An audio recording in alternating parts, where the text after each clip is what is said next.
I went out for dinner. No beer for me. All right. Well, I guess I'll do Flaming Taters. Then on the side of Flaming Taters, you have Asmodeus82 in the Kurfürst. Shadow Ocelot bringing his Musashi again. JD the Commander, not in the low-tier ship now. He's in the Georgia and the Headcase and the Sorov. Sorov? And over here on the battleship side, we have All systems online. John Bart, Serpent, Thunderer, Doc Shab, Mikasa, and Kurfürst and Derp Derp Derp. Derp Derp Derp. Great name. I, as a strategist of someone who's like played clan battles and tried to like help strategize on different maps, as an administrator, I haven't been able to dive into like all the strategies that go into this so far, and it intrigues me to see what these teams are coming up with here near the end of the season. Sure. I mean, I'm shocked to see all of these Mikasas. I both love and hate the Mikasa. But this Mikasa seems AFK at the moment, or maybe it's a strategic AFK. Yeah, it could be that. Normally, if they put him in this position, the thing I'm seeing from the battleships is they put their ships in the correct order. So they have the Kurfürst being able to go and challenge A, which you're going to bring a secondary ship there. The Mikasa normally goes and sits on that point on B, and you're going to have the Jean Bart be able to tank for the Thunderer. So that's strategic ordering of your players. You're not seeing that on the side of Flaming Taters, where the Sorov ended up on the far left. It's going to mean the George is going to take a little bit longer to get to where he needs to go, and the Musashi's covering the center. And we've got some interesting Kurfürst on Kurfürst action. I feel like it's been interesting to see how people apportion ships based on what they can do with nation limitations.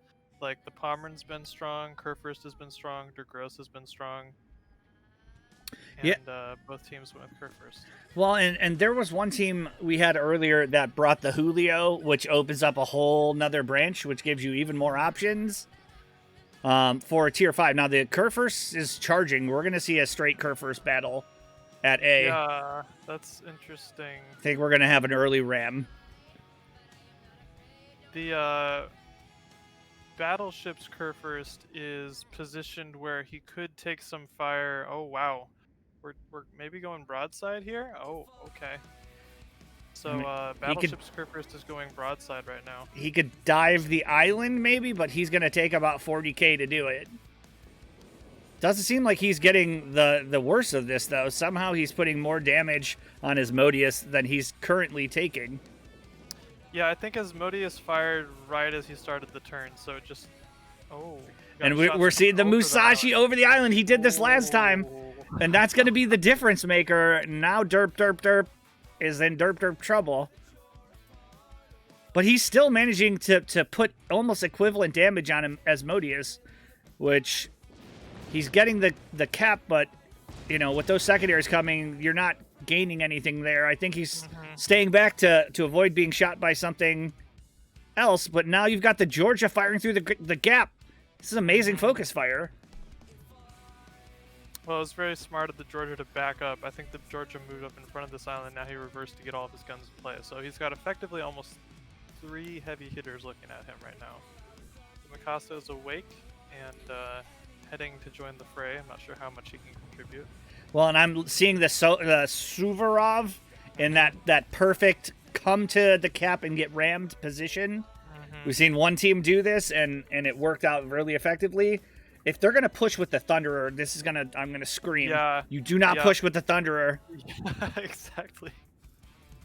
But Derp Derp Derp is in trouble. I do like the John Bart trying to get a more aggressive role here. All things considered, I'm kind of impressed with this Kurfürst. Like, they're almost exactly the same on HP, and I think it's just been like a 3 versus 1. So this Kurfürst's been managing to put in some heavy hits here. Yeah, and wow. Taking hits. So another massive hit. This other Kurfürst might go down. Oh my goodness. At a certain point in time, Asmodeus has had the ability to back out of this fight, and he's if I was calling this, I'm saying, hey, you're losing this exchange. you need to back out and you need to start using these heals. I think he's going to get one heal at most, and he goes down. Oh my goodness. Derp, derp, derp. That's some good play. But look, the Thunderer is pushed into C, and he's shooting Sovarov. And now he's got a Georgia. He's giving his broad to the Georgia, and the Georgia's already punished him once. But they're not going to get a ram out of it. Gamer turns out. Yeah, I could imagine that the team was calling for, hey, we got to do something to take the pressure off our Kerfers. So in a way, the Thunderer pushing like that while it's hurting him, it might be a strong team play. Their Kerfers survived somehow. I feel like I need to go rewatch this myself and see how he did that, because I just still can't understand that. Well, he put in big chunk damage shooting at the superstructure versus, potentially going for those bigger upper belt shots. Mm-hmm. And just, I learned this from Happa Fodder. It's consistent damage wins over big damage 99 times out of 100. Which is what they're doing to the Thunder right now. He's showing his butt to them, but he's got lots of fires burning and 3 ships focusing him. Well, and it's fascinating that the Thunderer didn't take the time to shoot at the Sovarov, and is allowing him basically to get second guns on him with HE, which basically means you're in a 2v1 when he probably could have eliminated him in 60-something. Whoa, Musashi with the shot from downtown! And we got a fair fight again. Yeah, we have a fair fight. Mikasa is contributing by heading towards A, so they'll be able to secure that cap eventually. It's up to the Flamin Taters to try to take the initiative here, no doubt. And you got to give Derp Derp Derp credit. He's kited away. He's healing. I'm going to guess you're not going to see him engage in a fight until he gets at least one more heal back up, and it looks like it's happening right now. Get him up to about 42 to 44,000 HP and allow him to be a viable tank. Here, the Jean Bart's been very passive. It was weird to see my only critique here is having that Jean Bart go to Cap B when the Mikasa could have done it. Mm-hmm. I think was a waste of guns, but they've managed to mitigate that damage well. And now the Jean Bart's going to find himself in a potential 3v1 until this Georgia gets into the B cap fire through area. Yeah. The Musashi is an interesting pick. I feel like that catches my eye a lot of times when I see it on this map. It fits in the same slot as the Thunderer. You can't totally brawl, although you do have those massive guns. Like, you can get 1 or 2 volleys off, but then if it's anything more, you start to lose. It'll be interesting to see how they're able to push and try to contest B right now with him. Well, I think the Sovarov they've learned you cannot cap C without getting rammed, and now they know he's there, and so you're gonna see them try and hold BA. The Jean Bart basically needs to, and he's figured out A is a no-go, and they're going to, I'm sorry, C is a no-go, and they're gonna protect BA. Yeah, Musashi is now moving forward. I'm guessing they're sending Musashi into B cap. That's gonna take a long time, and I think the battleships are gonna rack up a lot of points. This Kurfürst is healing back what he can. I'm not sure how much more he can heal from that encounter. Oh, he's healing again, so maybe over half health when this engagement comes back. I like the Jean Bart backing up in case the Suvorov rounds the corner, which it looks like he is. Sort of. What the fuck is Lucian? It's Lucian the chance. Well, and right now, oh god, I just had a moment of forgetting the teams. The battleships, they're up on caps, they're up on points, they have no reason to rush. The Kurfürst is probably healed as much as he's going to be able to heal, and the Jean Bart's in a nice position where he can shoot at and potentially contest B. Mikasa. The Mikasa's pushing out to spot, but he might get run down by the Georgia because the Mikasa's spotting. I mean, you can outspot the Georgia a little bit, but I mean, you can't outrun a Georgia. Yeah, he's going forward too. Does he know the Georgia's there? He knows the Georgia's there. Yeah, he knows the Georgia's there. I have no idea what's going on there. That's the difference in points too. And if the Mikasa goes down, Kurfürst took a big hit here from this Musashi, and this is why I love the Musashi pick. It's a 9. It does big damage. It has its risks, I mean, you can basically take multiple Citadel shots, but it looks like he's managing that well. He's probably going to go towards the island and turn slightly right, which is going to put him in the crosshairs of the Kerfer secondaries. As the battleships, I really don't understand why they're getting so aggressive right here. Mikasa's probably going to go down here shortly. Kerfers is kind of in an untenable position, I think. Yeah, I'm not understanding the Mikasa play here. If you get a fire on the Georgia, perhaps, and maybe he's just trying to turn his guns, but one fire is not going to do anything. You need that second ship firing HE at him in order to make a fire stick. He's basically just throwing his life away.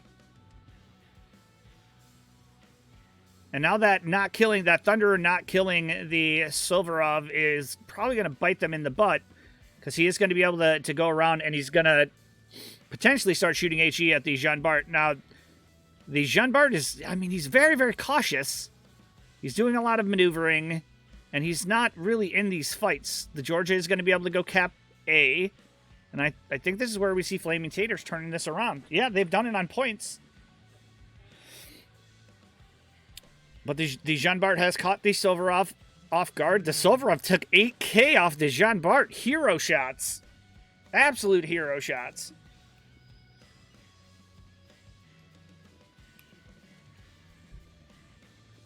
And this is, I think, the fallacy of these secondary ships. You move it up to fight the Musashi. Best case scenario, in a full health versus full health situation, you're going to see 20, 30, at most 40k damage from those secondaries. And the rest has to happen with your main guns. And right now, the Musashi, until that last shot, has been chipping, 6, 7k off of him every shot. So you have a limited amount of time. There is actually a recipe for victory, I think, on the battleships. I would send the Kerfers to ram at this point, and then the Jean Bart would handle the Knaz, and that would be victory conditions, in my opinion. They know the Georgia's in that cap now, so if I was the Kerfers, I'd be dialing it up. I don't think he gets there in time. Oh, another thing is the Jean Bart's going to roll this corner, and he'll have side on the Musashi, so... Well, he's got to kill the Silverov quickly. And the Silverov is doing good work. Oh. That may trigger the ram you're talking about. I don't think this Kerfers at best has one heal left. We've seen 3. Yep. That might be it right there. Now the Georgia is going to be able to wrap around. He may need to take that hero shot to stop this ram. The other thing about going and ramming a Musashi is if he doesn't commit to the ram and he turns out slightly, he's going to expose that cheek, and you may see him take one cheeky shot. Ooh. Oh, Georgia Kerfer's turn too late.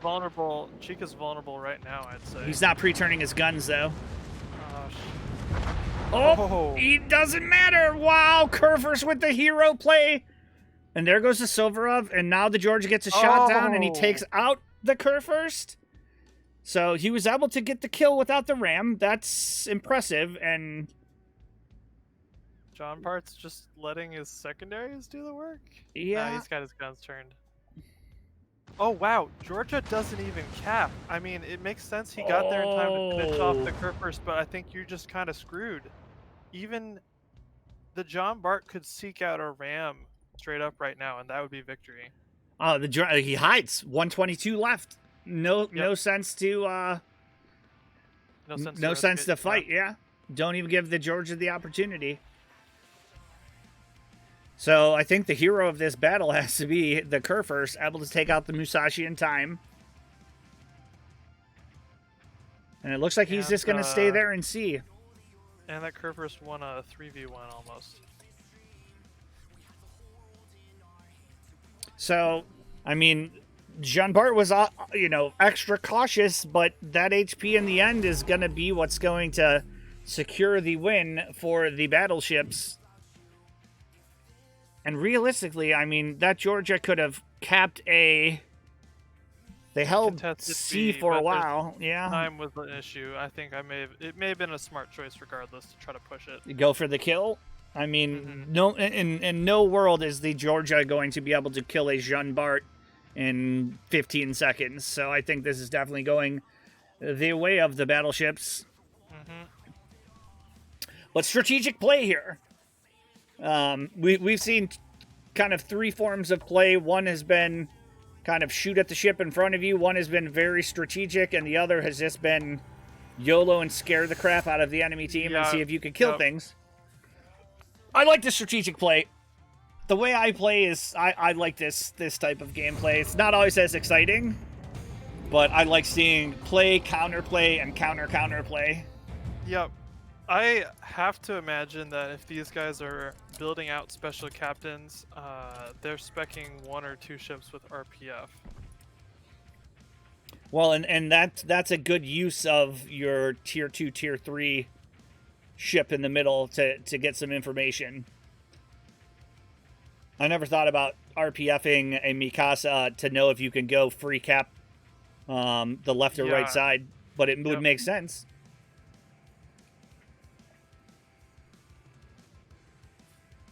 Alright, we're moving on to Two Brothers now.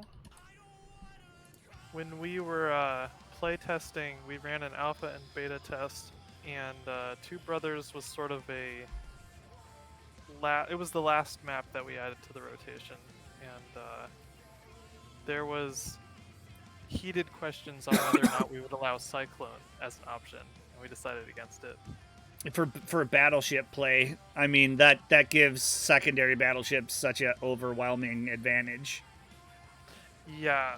Well, another thing was a lot of the heated action we saw happen prior to the Cyclone dropping. It was more cut and dried when that point hit, but I do agree, yeah, it would. There are some circumstances where the more passive players could wait until the Cyclone hits and then move in. Now with the 15-minute, and this is unique about this tournament, it's not 20 minutes, it's a 15-minute timer. That Cyclone hits 4 minutes in. That gives you 11 minutes to do things. That's, I mean, Cyclones in and of themselves I'm not a big fan of. Especially for battleship play, where you can potentially use some of your lower tier ships, and we've seen this, they've used their lower tier ships to spot for something like a Thunderer or a Conqueror. I appreciate watching these. I feel like there's a level of like Russian roulette on the low tier ships that people bring, and more often than not, they're sending them up mid, just trying to like find a higher tier ship to ram. Yeah, and I think teams have kind of gotten wise to that. So the other thing you're seeing is the backcapping Mikasa, but most teams are bringing a Georgia, and they're all going for Delta cap and leaving the Alpha cap, except for those teams that bring a Georgia, and I've noticed. But if your Mikasa gets caught, and let's see, yeah, there's your Georgia v Mikasa. That's my prediction. We're going to see that happen. Kerr first. Nope, Georgia's on the opposite side. I wonder if Flamin Taters... Okay, I'm getting ahead of myself. Let's announce what we have here. On the side of Flamin Taters, you have Asmodeus in the Kerr first. Shadow Ocelot rocking his Musashi again. JD the Commander in a Georgia, and the Headcase in the Surarov. General Quarters. All right, on the side of the battleships, we have Derp Derp Derp again in the Kerr first. Doc Shab and Mikasa, Serpent and Thunderer, and Sukumi Chan and the John Bart. So no lineup change from these guys. Yeah, and this is getting back to what I was talking about yesterday, where bringing the same ship in, I think, is a strategic mistake. If you know that the enemy team is going to do that, you have the ability to counter them, and it's you know it ahead of time. The map's different, the ships play different. I like a Jean Bart Thunderer in this situation, holding the D cap. Jean Bart getting a little bit closer, being able to bow in, but they're taking him out wide because I know nothing about this game clearly. So who's going to spot for this Thunderer? And are they going to bring the Thunderer in close again? How they didn't get punished for that, they're very lucky, is my answer. They did. I mean, the Thunderer went down pretty fast. But they won. It's the most open map, so if you're going to bring a Thunderer, I'd bring it for this round. I like the Musashi pick.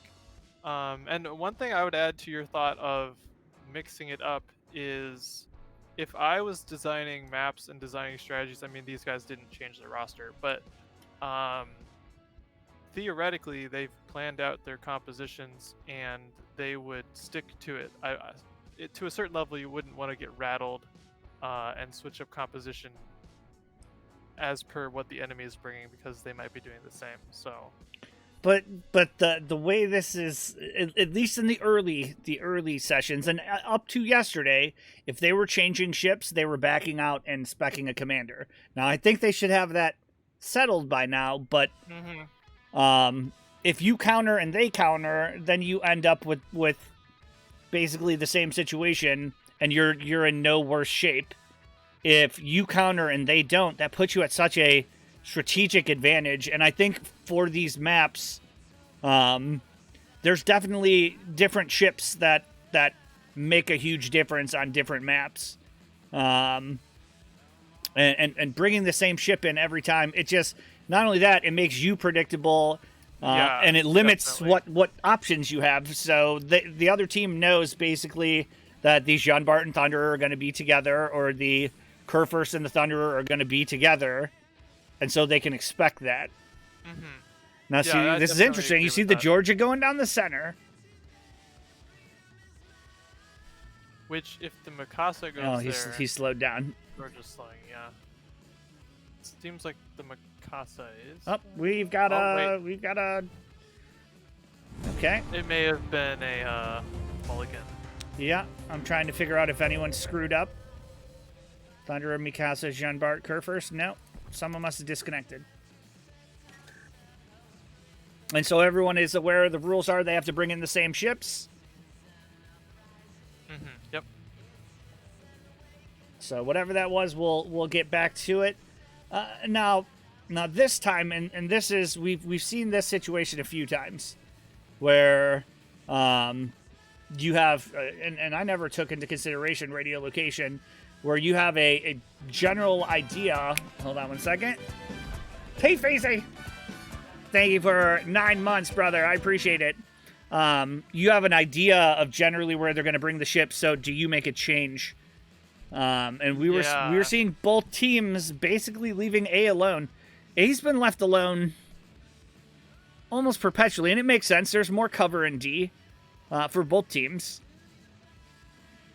But, maybe saying to your Mikasa, go out wide and give A an opportunity. Don't overcommit to it, but just hover over until we spot all the other ships. And if it's open, take it. That's huge value for a Mikasa if you get that cap.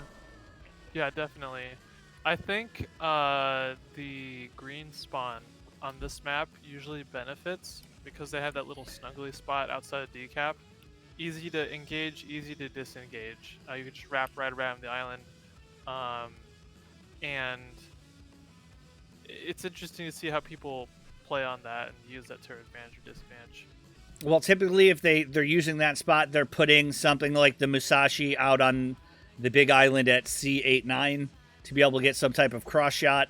But yeah, I agree. Having a Kurfürst or a Georgia there to be able to throw a little secondaries in there and decide when they're going to engage and disengage makes sense. And it looks like the battleships are deploying the same way. Kurfürst is going to go on the inside towards A. And it looks like Flamin Taters are basically going to give up A cap for free. Yeah. It makes sense in a way. I feel like we've seen a lot of times where people will hard commit out to like maybe the D or C line outside of A with a ship, and then all of a sudden be met with overwhelming force, and that ship gets focused down pretty quickly. So it's smart to be aloof, but giving up a cap entirely might be questionable. We'll see how they play that one out. Georgia's going mid again, so seems to be some strategy there. Yeah, and it basically opens up the second flank. So if you're not gonna go to A, you need to have some second flank, and it doesn't look okay. Musashi is going wide to that island, so they're gonna have a little triad of shots. Now the question is, does the Kerr stall? It doesn't look like he's... I think they're bringing Kerr Georgia through the middle. I think I've seen this play before.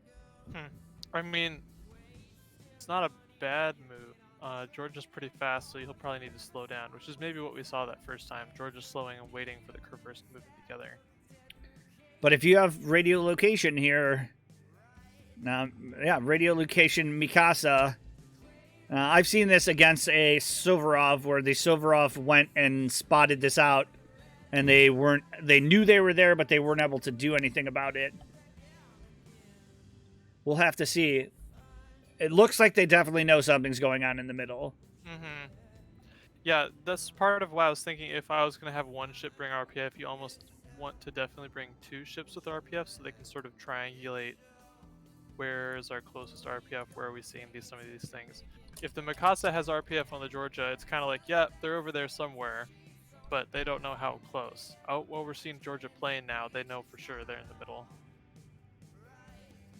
Well, and I think in this exact play last time, the spotter plane of the Kerr spotted out both, I think, a Georgia that was in A and a Jean Bart that was in D. So with a spotter plane, he was able to see 2 different ships and exactly where they were from the middle. It was actually some of the best spotter plane I've seen. Musashi does have shots out on the Kerr. Wow, how did the Kerr get spotted? Spotter plane, maybe. No, yeah. he didn't. Yeah. Doesn't hit him, though. The 30 kilometer shot. That Musashi with spotter plane could get deadly. We'll see. Very passive play from both teams. Now, they do have the Kerr spotted. And, okay, he just disappeared.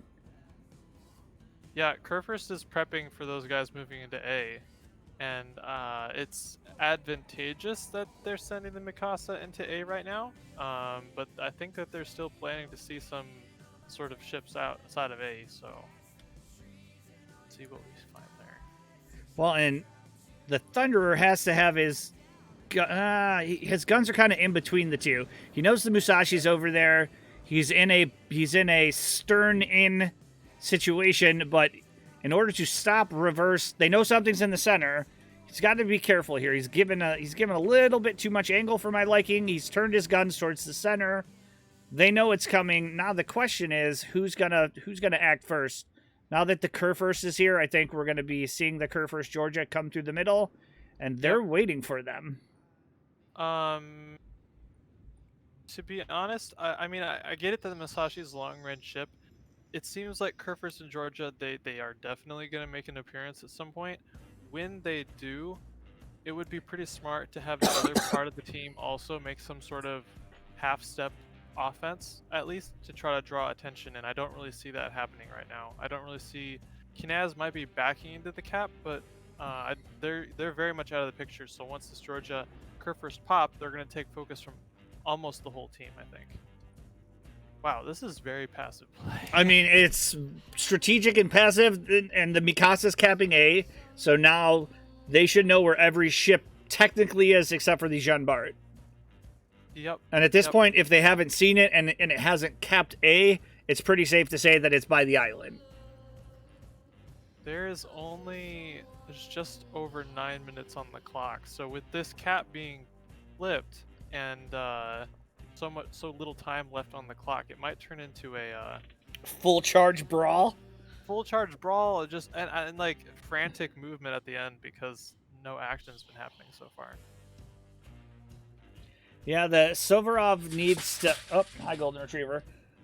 He needs to back his butt in there. There's nothing threatening this cap, and he's. Nope. They have to, at a certain point in time, they have to know that they're expecting something in the center. Looks like the George is backing out, but the Kerr is going forward. They're split up. Why? Why are you splitting up? Okay, Kerr is engaged the Thunderer. He's going to take a ton of damage right here. Yep. Big hits. Instantly pop. No, he's on fire. I thought he popped him here. Thunder is also butt towards them, so he's ready to kite out if need be. Yeah, this is going to be very difficult. Kerr can't round that corner, really. Oh, that was a big shot, though. Huh. And he managed to get a fire on the Thunderer. The other Derp Derp Derp is moving in. Now, Kerfurst isn't overcommitting. He's in a 1v1 versus the Thunderer. The Musashi is able to get some shots in here. Well, now they know where the Thunderer is. You got to turn this Suvorov around and during all of this and start getting that cap to... If you kill the Thunderer and you take A or D, then this exchange makes sense. George has moved into place, so they're going to have 2 and the Musashi from very long range shooting. Let's see if they don't know where the Jean Bart is and the Thunderer's gone dark. I think the battleships know where everyone is, so they're smartly sending the Mikasa to back cap. Nothing can contest Mikasa right now, and he might be able to stealth B. So that's even more pressure on them right there. Well, if he stays towards the right-hand side, then yeah, it'll put a ton of pressure. If he goes past then, he's going to risk being secondary to death. Okay, they know where the Jean Bart is. Yeah. They need to move this Suvorov, and I think he's still slowly backing reversing. Up. Yeah, he just... No, he stopped. Stationary. Yeah. Stationary. I mean, they're 20 kilometers away from this cap. Damage. Oh wow, Mikasa got spotted. I think the Georgia plane spotted the Mikasa for a second. So they know he's going. Musashi move in this situation. He's doing a 3-point turn, it looks like. Maybe we'll see the tactical advantage of Mikasa AA not existent, not being able to shoot down the spotter plane. I mean, they got 6 minutes left, and with every tick of the score, they're going down by 4 points. Tick. There's Georgia another one. Is reversing and to deal with the Mikasa. Yeah, he could run him down and kill him, and that would be enough to flip the score. Assuming this Suvorov finally backs his booty. There he goes, full speed back up. They've now done the calculations to see that the closest thing is 16 kilometers away. I mean, they put no pressure on T. Some more. Shoot. Oh, there's Musashi. Oh, wow. Massive hit. So at this point, if the Mikasa stays spotted, the Georgia doesn't have to keep backing up, and he could push. Derp, derp, derp is now coming. No, they're just waiting. I mean, it's smart on the side of the battleships. They know they have the point advantage. There's no incentive for them to do anything. Suvorov is coming in, but basically that's going to seal the score somewhere at around 108 points to their advantage, which means they can lose one ship and still be okay. By 8 points. Yeah, I believe so. Which I'm predicting the Mikasa will go down. Yeah, he should. But if he sits on this island undetected, it's going to take time. So everyone knows where everyone else is. Victory conditions for the Flamin Taters at this point is Georgia push, kill Mikasa, and then hop into A. And if he can hop into A for like 2 minutes even, I think that would definitely give them victory conditions. And it looks like Jean Bart realizes this and is going full steam forward toward the decap, trying to catch the Suvorov off guard. Jean Bart versus Musashi in a 1v1 goes the way of the Musashi most days. Well, if Jean Bart manages to get close, drops a reload booster on the side of that Musashi, it's a very... Well, that's if he gets around him. But it looks like they're in a basically going to be a head-on battle. Now, he could potentially kill the Suvorov in that time, and it's a 100-point swing. Something to monitor here is the Georgia technically has to round this island to get after the Mikasa. So the Mikasa ram is possibly in the cards. That could be make or break right here. Well, even if he rams him, it doesn't kill him. It does damage, but nothing's stopping this Georgia from killing the Mikasa. And I mean, he's doing him a favor by ramming him, mainly because it's going to take the Mikasa off the board and keep. Jean Bart, yep. Jean Bart is popping in the back of D, and there's a chance he gets in here undetected. Oh yeah, there's definitely a spot for him to go. Let's see if he stays undetected. Nope, he's detected. Suvorov is buggered off, and now you're in a bad situation. You got a straight bow in Musashi. He's firing HE at him. Let's keep an eye on this Mikasa. Yeah, he just drove right past him. No worries. No worries. Just gonna let secondaries finish him off. I mean, they got it, and his back gun, perhaps. He lit him on fire. But it is smart for the Georgia to go for the cap. It would be hilarious if the Mikasa survives. That would be outrageous. I mean, he's got to turn this back gun, and it doesn't look like he's in any rush to do it. There it goes. Better hit this shot. Oh, man. I think he had AG loaded? I don't know. Nah, Mikasa's going down. Yeah. Mikasa has to go down. And he doesn't get as much damage as if he would have rammed him. He is delaying the cap a little bit more. Okay, there goes Mikasa. And now Kurfürst has engaged the other Kurfürst. And now it's, once they know the George is there, it's a 2-on-1 versus Kurfürst. And he needs to stay alive for 2 minutes against a Thunderer's ridiculous HE from range. And a charging Kurfürst. So at a certain point, they may consider ram. This other Georgia in just about 30 seconds or so is going to be in play, so that is something to consider here. Well, and the score is completely tied. Yep. So if they don't shoot this Jean Bart, they need to keep shooting the Jean Bart to reset the cap. That will give the advantage to Flaming Taters. But this Kurfürst is going down. It's not looking good for him. I expect the Georgia to get itself in play and get on the broadside of this other Kurfürst prior to this happening.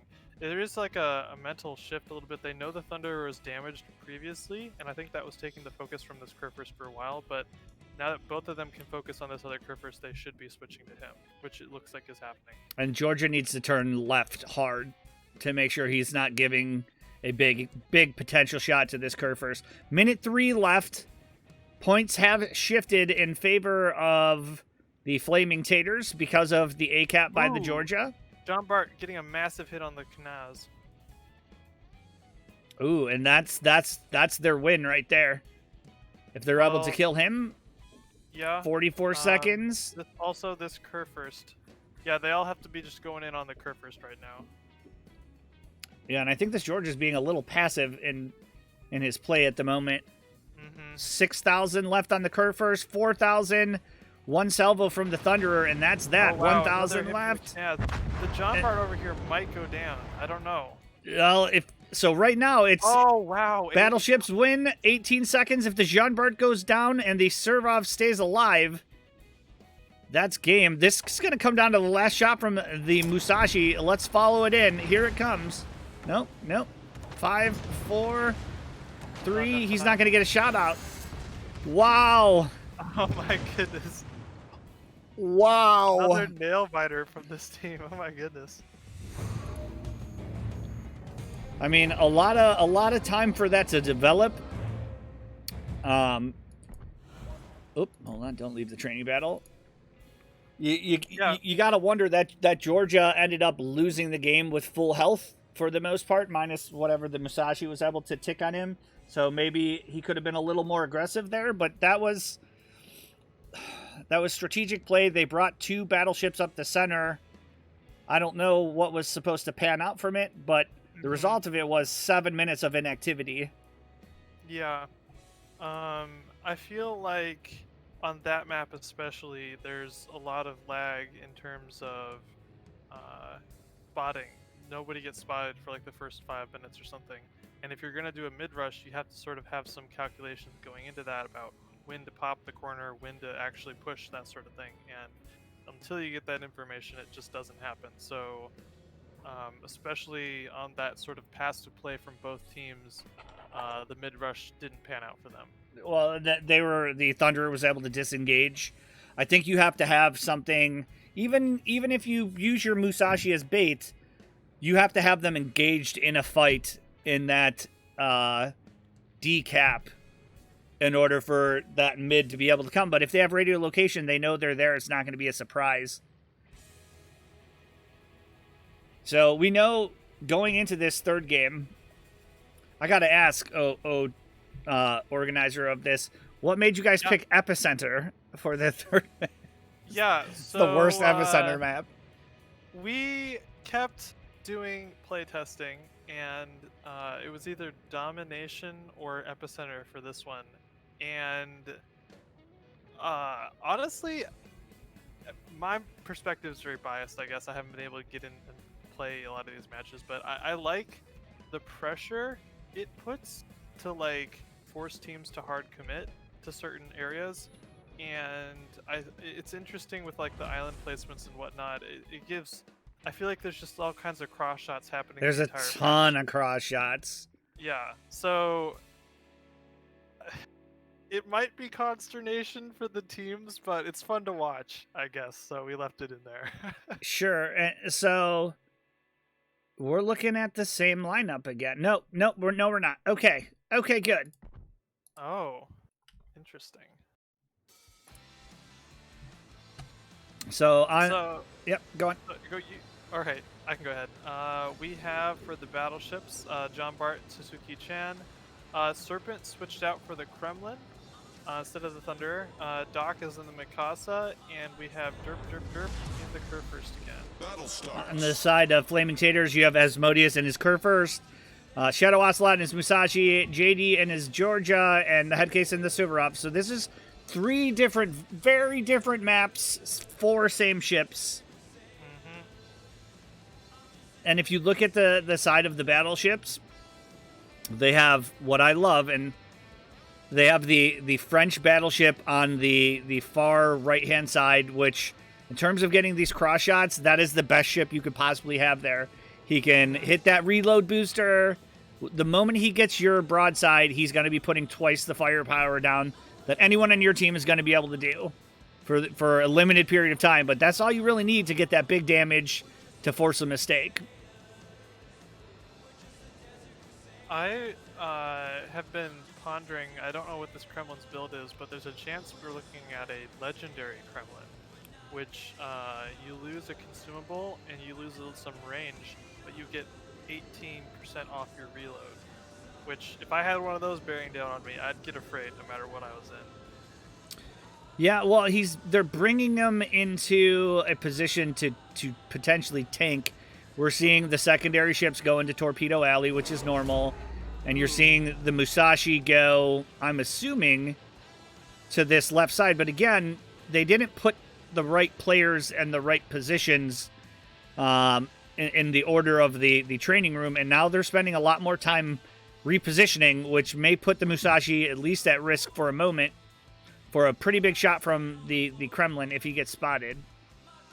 I think that also factored into what we're seeing here of the battleships are able to capture that outer ring. And I mean, a little bit of points were able to tick, but what's more is they were able to get the points for that capture. Kremlin's also now ticking those middle ring. Probably will capture it before anybody is able to get into the middle ring as well. So a little bit of pressure. I mean, I think only once or twice on this map I've seen, believe it or not, it was a Mikasa versus an Ohio. They won out on time on points with the Mikasa triumphing over the Ohio. You normally see everything dying here, and we've got shots out. The Kremlin is spotted and he's hit, so he's not going to be able. He's not going to be able to heal. Side. Is that what spotted him? Is the question. It has to be. But now he's got broadside Georgia. I like this Georgia's position. It's kind of aggressive, but it works out in that there was no other ship that was able to set up counter to him. So right now, theoretically, he's able to set up, go dark, and just start raining on this Kremlin. He's switching to HE, which is a smart move.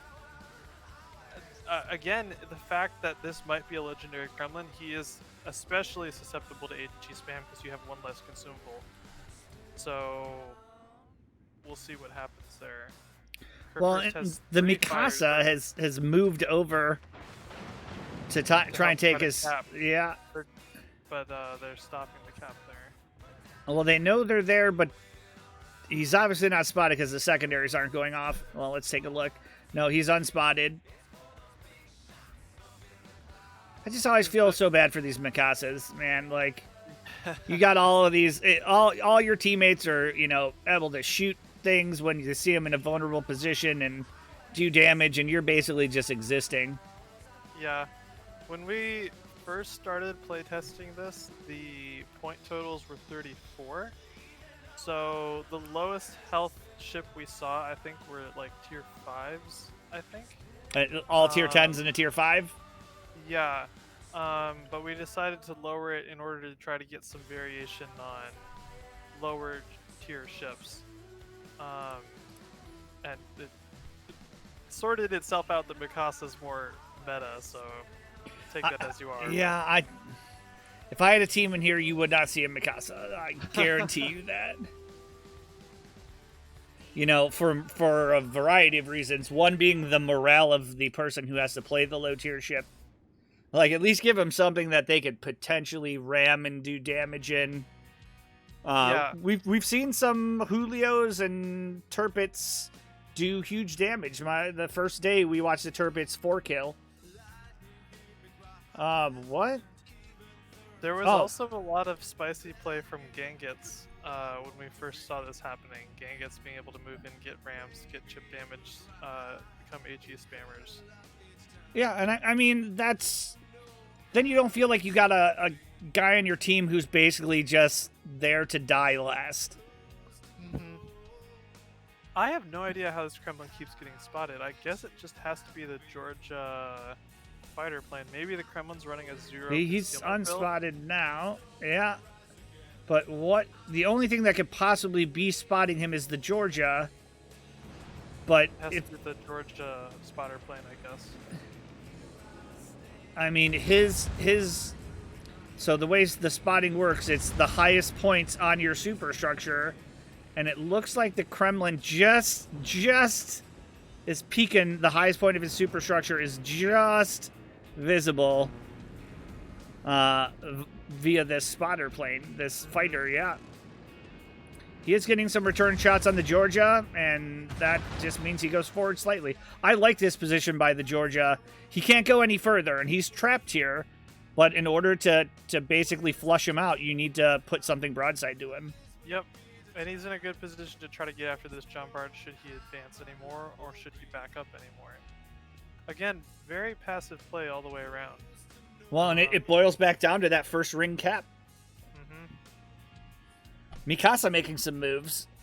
I mean, you could potentially get a Mikasa ram here, because you know the Georgia's basically bowing on this island stuck. Yeah, if he could manage to pull off a ram, that should be some sort of award. I mean, we watched it happen. We watched it happen on this map on the right-hand side. Mikasa rammed and killed a Kurfürst, which was amazing. But see, again, if you look on the side of the battleships here, or I'm sorry, the Flaming Taters, they have a Kurfürst on this flanking side. So most of these cross shots you're going to get are coming from very inaccurate German guns. I never understood why people put a German battleship on this side of the map. Like, the secondary value doesn't make sense. The crossfire doesn't make sense. Yeah. Part of that might come from, in the promo video, there was a Kurfürst that was featured almost in the exact same position as the Flaming Taters Kurfürst, and he managed to get the side on like several ships and got some pretty devastating hits, and then ram killed at the end. So I wonder if I blame you guys then. I do really like this Kurfürst moving up. Derp, derp, derp. Georgia's a maneuverable ship, but it's not super easy to get out of the position that he's in right now. If he could overtake the Georgia and get his side, there's a chance to just really punish him there. Well, and he does. The Jean Bart needs to make sure his guns are trained on this Georgia and threatening his broadside. It looks like he is. It's going to push him forward. So at this point, Georgia rams. Yep. And this is almost where you needed to have the Mikasa up one more island to take the ram. I don't know. Kurfürst... Oh, wow. Both of them are showing a lot of side. I mean, I get it that the Georgia needs to make this turn to try to get off the ram here, but... Well, and the other Kurfürst's got shots over double mountains There's a chance they could just kill the Kurfürst outright. Well, and that's what I'm thinking now. Like, if I'm this Kurfürst, I'm slowing down and letting him ram me because I've made a turnout mistake. Now, if he rams him while he's going full kite speed, he's not potentially going to take the full damage, but with 44k, I think it's going to be more than enough. Maybe. He's the George is committed to this ram. Yeah. Yeah, that does it. Okay. Mikasa took a big hit from Musashi, I'd have to say. Well, and that wasn't a huge loss on the side of the battleships. They're still up by 5 points. There's 5 minutes to go, and the Kurfürst has made a move around. We missed it. And he's got this Jean Bart basically trapped, and there's I don't think the Kremlin is going to be able to make shots over there. He's actually pretty far away, 21 kilometers. I really like this play. This Kurfürst, you can just secondary rain on this Jean Bart. All your secondaries are going to do full damage on the Jean Bart. And he's going to go down just a secondary fire alone here. Well, and if he moves forward, this Musashi's just sitting in wait. Now, if he turns his guns to the left, he can one-shot the Musashi if he knows he's there. Let's see if he knows. He doesn't. He still doesn't see the shots. There's 10k from the Musashi, and he backs up immediately. And I think that spells his death. I think we're going to see Flamin Taters taken game number 3. Yeah, they put Shab in a tier 2 as a mercy to the other team. I'm not sure why the Kremlin took so long to advance. If I was the Kremlin, I would have maybe even pushed mid, start grabbing those rings, putting pressure on them. And I mean, you know the Suvorov is over here somewhere. You can just one-shot him even if you get his side. But well, you've got to come in from the left, so that made sense because the Suvorov almost guaranteed is going to be in between these islands pointing towards the mid. But yeah, you're right. It took him a little bit to... No, he's going to the right side. He's going to expose himself to a ram. And in the midst of all of this, the Jean Bart was holding the second ring, so that Mikasa needs to get there. But it doesn't matter. The Flaming Taters got a 100-point swing in their favor. Battleship down, 60 points for killing him, 40 points off from the team who lost the battleship, so they're up by 95. And if they cap this, and it looks like they're going to, it's going to be, yep. So they lose 15 for that, gain 10. And so now they're up by 120. Now they have managed to contest it, but you have a Kremlin versus a Musashi, very far away Kurfürst. So the Musashi is broadside. Ooh. Why won't you let me... Camera! He had his cheeks. Kremlin's going full YOLO, which, I mean, there's a chance he could pull this one out against Musashi. The Knyaz might be able to contribute here, we'll see. Mikasa's grabbing the outer ring now. Yeah, so he's broadside Kremlin, 9k shots, tier 3. Just goes to show you that even a tier 3 can do pen damage to a Krem. Now secondaries are on the Suvorov. Mikasa's in on this action. I mean, if Musashi basically just rams the Kremlin, it's over. I think the Suvorov was better off staying where he was shooting. I don't know if the Musashi's enough to get a for sure exchange here, though. He just has to stay completely beacon. Yep. He can't give the Kremlin the opportunity. And if he misses this, let's see if he pre-turns that back gun. Kremlin's showing a lot of side. There's a chance that he just gets him right here. Yeah. Oh, 91 HP. Oh, everything's fine. That's how my big shots go. And he misses him. Whoa, he misses. I mean, was it worth the 50,000 HP for the miss though? Maybe.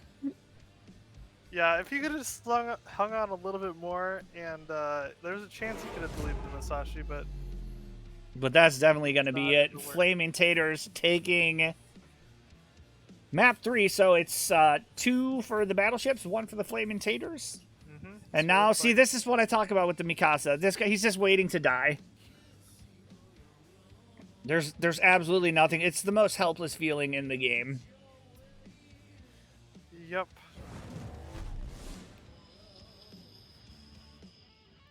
I don't know if this helps your image of your relationship with Mikasas, but partially due to seeing so many Mikasas in the tournament, I spent that doubloon coupon on a Mikasa lately, and the first The 25%.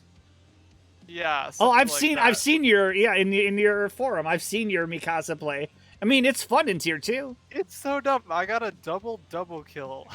First A time double out kill. with like 7 kills. The secondaries are insane, but you have to get within 8 kilometers to make it work. Well, and that's in a tier 2 like when I'm Yeah. Mikasa, it's on stream and there's always like 10 people who decide to show up in their Mikasas. So I don't get a pure tier 2 experience. And there's probably 20 people in the game that play exclusively tier 2 and are in like the outrange HE spammers. I don't get how people play tier 2 religiously. I mean, you gotta PR farm somehow, I guess. I don't know. I guess. And that does it. Flamin Taters take 1 back from the battleships in the best of 3.